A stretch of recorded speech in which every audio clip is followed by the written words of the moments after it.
Em 2008, uma sequência de assassinatos passou a acontecer na pequena cidade de Rio Brilhante, no interior do estado de Mato Grosso do Sul.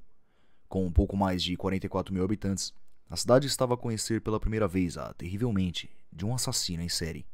Em 24 de julho de 2008, um homem foi encontrado morto em um terreno baldio, na rua Muhammad Ali, no centro da cidade. Segundo a perícia, ele foi morto após levar uma facada no coração e, em seguida, ser enforcado com um saco de lixo. Em seu peito estava escrito a palavra Inri, que significa Jesus Nazareno, Rei dos Judeus. Posteriormente, este homem foi identificado como Catalino Gardena, de 33 anos. Por um mês, a polícia já trabalhava na investigação da morte de Catalino, que havia sido deixado em formato de cruz, com os braços abertos. Mesmo assim, até este momento, não havia nenhuma evidência de um criminoso em série, mas já muito se discutia a respeito de algum tipo de culto macabro estar agindo na cidade. Então, no dia 24 de agosto de 2008, surgiu uma nova vítima. Dessa vez, uma mulher foi encontrada em um cemitério, em cima de um túmulo, nua e também deixada em formato de cruz. Tratava-se de Letícia Neves de Oliveira, de apenas 22 anos. Dessa vez, não houve uso de faca. A vítima acabou morta por asfixia, causada por esganadura. Letícia havia saído na noite anterior ao dia que encontraram o corpo, para se encontrar com amigos. Infelizmente, seu corpo estava a apenas 40 metros de sua casa, no cemitério São Cristóvão. Após o crime, uma série de boatos e especulações se espalharam, como, por exemplo, que havia um bilhete deixado próximo às vítimas, onde neles continha nomes de cerca de 7 pessoas que seriam mortas pelo assassino. Lista essa que ficou conhecida como a Lista do Diabo. Porém, esse boato acabou não sendo confirmado pela polícia. No dia 24 de setembro de 2008, havia uma enorme especulação de que um novo crime aconteceria, já que era difundido a ideia que o assassino agiria exatamente um mês depois de cada crime. Dessa forma, a cidade enfrentou o medo, comércios fecharam mais cedo, pais não deixavam os filhos saírem, nem para ir à escola, e as ruas da cidade ficavam desertas. A polícia até esse momento não tinha nenhuma evidência que a levasse ao autor do crime. Não havia pistas e nem suspeitos. A principal linha de investigação ainda era da atuação de uma seita satânica. Com a enorme pressão da população e da mídia, a Polícia Civil de Rio Brilhante pede ajuda à Polícia Regional.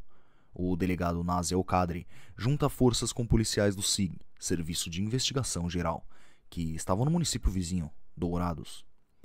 Naquele momento, então, os crimes deste assassino foram batizados como Crimes da Cruz, e o então Maníaco da Cruz ficou conhecido após o caso ganhar as manchetes de todo o Brasil. Enquanto a polícia investigava o caso incessantemente, um novo fato aconteceu. A garota Gleice Kelly da Silva, de apenas 13 anos, foi encontrada morta em uma casa em construção, no dia 7 de outubro de 2008. No local do crime, foram encontradas algumas cruzes e, novamente, um bilhete, onde haviam letras soltas que, se combinadas, formavam a palavra inferno. Seu corpo também estava em formato de cruz. A descoberta da morte de Gleice deixou a população chocada. A pressão em cima da polícia já era gigantesca, e até aquele momento ainda não havia nenhuma evidência que levasse ao autor desses crimes. Nessa altura, já haviam 3 vítimas fatais, e parecia que o assassino estava brincando com a sociedade e com a polícia, pois, mesmo sob pressão da polícia e da mídia, continuava agindo sem temor. Mas este foi justamente o seu erro. Após o terceiro crime, a população e a polícia já estavam de olhos em tudo, e viriam a ter a atenção em cada detalhe que poderia ser deixado pelo assassino ousado. Na época dos fatos, em 2008, a rede social mais utilizada no Brasil era o Orkut, onde era possível escrever depoimentos nas páginas de outros usuários.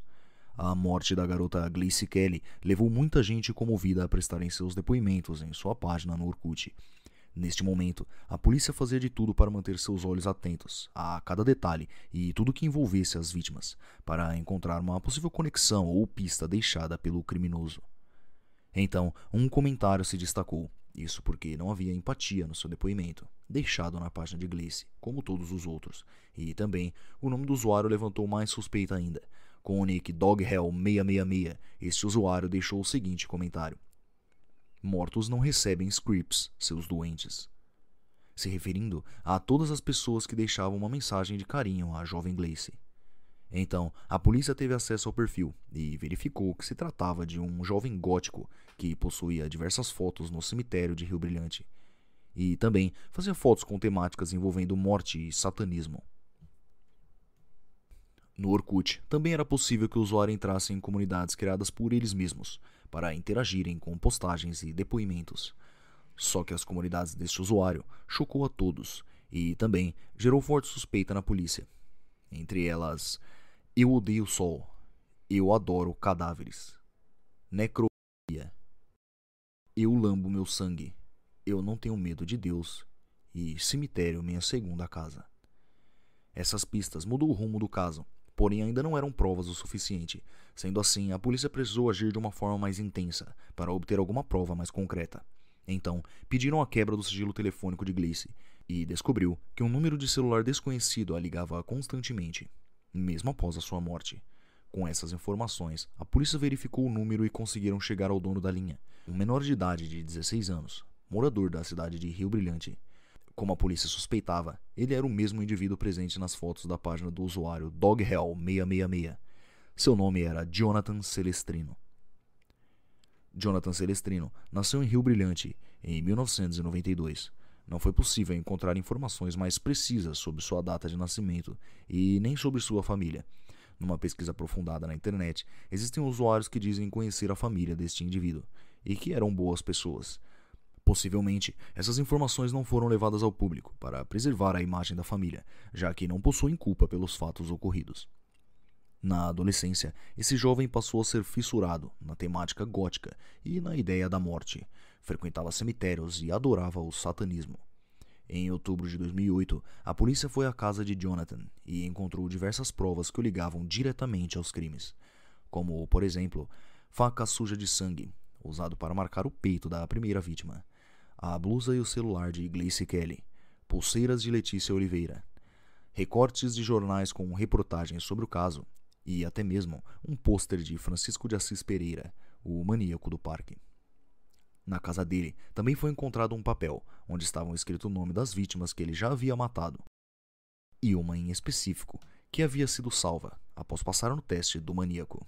Seu modus operandi funcionava da seguinte maneira: Jonathan saía à caça de noite, abordava a vítima com uma faca e a levava com ele até um local vazio. Então, o maníaco da cruz fazia uma breve entrevista com suas vítimas, onde, caso fosse reprovada, seria assassinada por ele. Jonathan considerava errada respostas que contrariavam o cristianismo segundo ele, como o homossexualismo ou ser usuário de drogas.